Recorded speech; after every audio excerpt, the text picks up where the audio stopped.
एक बार राजा चंद्रभान ने एक दिन अपने मंत्री शूरसेन से पूछा कि पाप की जड़ क्या होती है। शूरसेन इसका कोई संतोषजनक उत्तर नहीं दे पाया।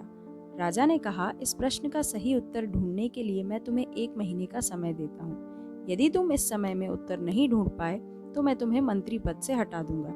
राजा की बात सुनकर शूरसेन परेशान हो गया।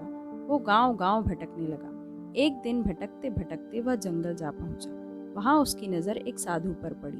उसने राजा का प्रश्न उसके सामने दोहरा दिया। साधु ने कहा, मैं डाकू हूँ जो राजा के सिपाहियों के डर से यहाँ छुपा बैठा हूँ। वैसे तो मैं तुम्हारे प्रश्न का उत्तर दे सकता हूँ, लेकिन इसके लिए तुम्हें मेरा एक काम करना होगा। शूरसेन ने सोचा, काम चाहे जो भी हो, कम से कम उत्तर तो मिल जाएगा।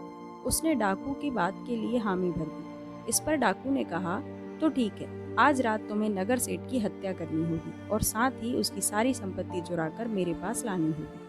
यदि तुम ये काम करने में सफल हो जाते हो तो मैं तुम्हें प्रश्न का उत्तर बता दूंगा। शूरसेन लालच में आ गया। उसने अपना पद बचाना चाहा।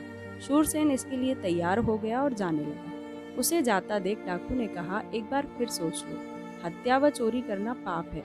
शूरसेन ने कहा, मैं किसी भी हाल में अपना पद बचाना चाहता हूँ और इसके लिए मैं कोई भी पाप करने के लिए तैयार हूँ। ये सुनकर डाकू ने कहा, यही तुम्हारे सवाल का जवाब है।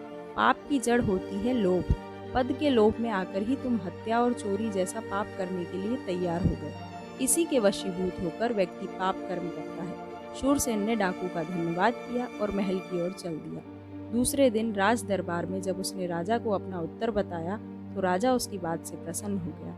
उसने मंत्री को ढेर सारे स्वर्ण आभूषण देकर सम्मानित किया।